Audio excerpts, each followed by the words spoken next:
गुरुमुखो, जो नाम नहीं जपते उनका मन कैसे शुद्ध होगा। और मलिन मन वाला दूसरों की सेवा क्या कर सकेगा। यदि करेगा भी तो छल ही करेगा। किसी को कुसंग से हटाकर सत्संग की ओर ले जाना उसे जीवन दान देना है। करता धरता मालिक को समझकर उनकी मौज अनुसार प्रसन्न रहने जैसा सुख का अन्य कोई साधन नहीं है। गुरु कृपा प्राप्त किए बिना मुक्ति उपलब्ध नहीं होगी। प्रभु की भक्ति जाति पाति पर आधारित नहीं है। सच्चे दिल से जो भी उसकी चाह करेगा वही उसे प्राप्त कर लेगा। गीता में भगवान श्री कृष्ण फरमाते हैं कि चेतन मनुष्य के लिए निराकार की अपेक्षा साकार रूप की भक्ति सरल और लाभप्रद है। नदी समुद्र में मिल जाती है तो वही रूप बन जाती है अथवा समुद्र कहलाती है। इसी प्रकार अगर मनुष्य भगवान में लीन हो जाए तो उन्हीं का रूप बन जाए। कभी भी निराश न हो, आस न छोड़ो, साहस न त्यागो, अपने को अकेला न समझ, ईश्वर को अंग संग समझो। दुखों के पश्चात सुखों की बारी आती है। भक्ति मार्ग में वाद विवाद करना हानिकारक है। यदि कोई जीवन और जीव मनोरंजन मात्र के लिए ही वाद विवाद करे तो उससे भी परहेज करना चाहिए। दृढ़ विश्वास एवं निरंतर परिश्रम के समक्ष कोई भी दुख चिरकाल तक नहीं ठहर सकता। यदि कोई मनुष्य प्रतिकूल परिस्थितियां देखकर निराश होकर बैठ जाए तो उसे सफलता कैसे प्राप्त होगी। इसलिए हमेशा साहस से काम लेना चाहिए। सत्पुरुष वर्णन करते हैं कि जो सेवक 100% सद्गुरु के हुक्म की पालना करता है वह परमात्मा से एक रूप हो जाता है। मन को पूर्ण रूप से सद्गुरु चरणों में समर्पित करने पर ही प्रभु की प्राप्ति होती है। भजन से थोड़े समय की चूक से मन फिर से माया की ओर भाग जाता है। इसलिए मन को नियंत्रण रखने के लिए हर वक्त अभ्यास की आवश्यकता है। जब तक सद्गुरु आज्ञा में रहकर अपना अभ्यास दृढ़ नहीं कर लेता तब तक आनंद की अनुमति और अनुभूति नहीं हो सकती। एक बीमार आदमी को डॉक्टर ने कहा कि अब तुम्हें दवा की आवश्यकता नहीं है, केवल कमजोरी है जो दूध के सेवन से ठीक हो जाएगी। उसने सेवन का अर्थ समझा कि मुंह में डालकर फिर निकाल देना। उसने पहले दिन 1 सेर दूध मंगवाया और कुल्ला करते हुए सारा बाहर कर दिया। फिर दूसरे दिन 2 सेर दूध मंगवाकर फिर दूसरे दिन 2 सेर दूध मंगवाकर उसके कुल्ले करके सारे का सारा बाहर कर दिया। फिर दूसरे दिन 2 सेर दूध मंगवाकर उसने सारा का सारा फिर से कूला करके बाहर कर दिया। प्रतिदिन ऐसा करने से कमजोरी और बढ़ने लगी। कुछ दिन बाद वह गिरता पड़ता डॉक्टर के पास पहुंचा और कहने लगा कि मेरा स्वास्थ्य तो और भी बदतर हो गया है।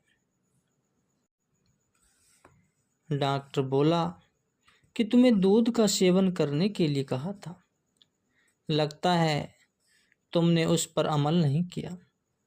वह कहने लगा कि मैंने आज भी 2 सेर दूध का सेवन किया है। डॉक्टर ने उसे 1 पाव दूध देकर कहा कि मेरे सामने इसका सेवन करो। उसने फिर से कुल्ले करके सारा बाहर कर दिया।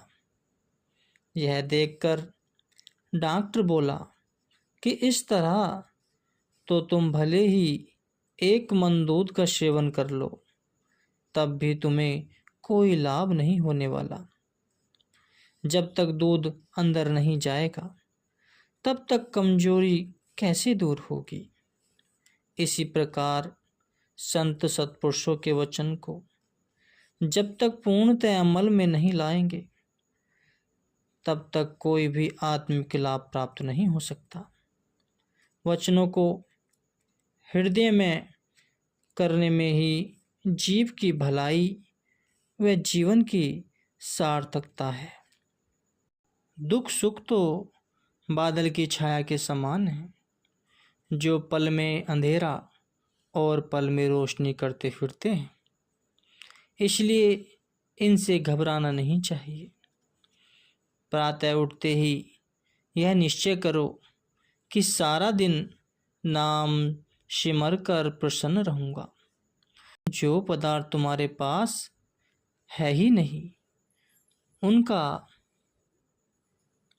सुमिरन करने से मन में दुविधा और परेशानी होती है। इसलिए उनका सुमिरन करने की अपेक्षा मालिक का सुमिरन करो, ताकि जीवन शांतमय हो। यदि कार्य प्रारंभ करने से पहले ही यह कह दो कि यह कार्य मुझसे नहीं होगा, तो वह हो ही नहीं पाएगा। और यदि कहोगे कि मालिक की कृपा से अवश्य हो जाएगा, तो वह पहले ही हुआ पड़ा होगा। परिणाम की चिंता न करो, उत्तम कार्य करते चलो और श्रेष्ठ फल प्राप्त करोगे। क्रोधी एवं चिढ़ने वाले मनुष्य के श्वास तीव्र गति से चलते हैं, इसलिए उसकी आयु कम हो जाती है। चतुर मनुष्य को तो अपनी चतुराई का आश्रय है, लेकिन भक्ति को तो केवल भगवान का ही आश्रय होता है। चतुर मनुष्य तो गलत पथ पर चल सकता है, क्योंकि वह मन माया के अधीन है, परंतु भक्त नहीं, क्योंकि उसके मन में भगवान बसा है, जो कि उसे हर गलती से बचाता है। बुद्धिमान मनुष्य वही है जो मन की न मानकर सद्गुरु की मौज पर चलता है। ऐसा व्यक्ति जीवन भर सुखी रहता है और अंत में भगवान में समा जाता है। जिसने यह शरीर बनाया है, उस जैसा एक अंग भी संसार में चतुर से चतुर कोई भी नहीं बना सकता। जैसे दांत हैं या आंखें हैं, कई कृत्रिम लगवाते हैं, परंतु प्राकृतिक जैसा सुख नहीं उपलब्ध हो सकता। फिर ऐसे चतुर या सुजान प्रभु के आगे तो अनजान बनकर चलना ही समझदारी है। प्रभु ने अपनी मौज अनुसार हमें जिस धर्म में जन्म दिया है, उसी धर्मानुसार नियम पालन करने में ही हमारा चित्त है। जो हर समय प्रभु से सन्मार्ग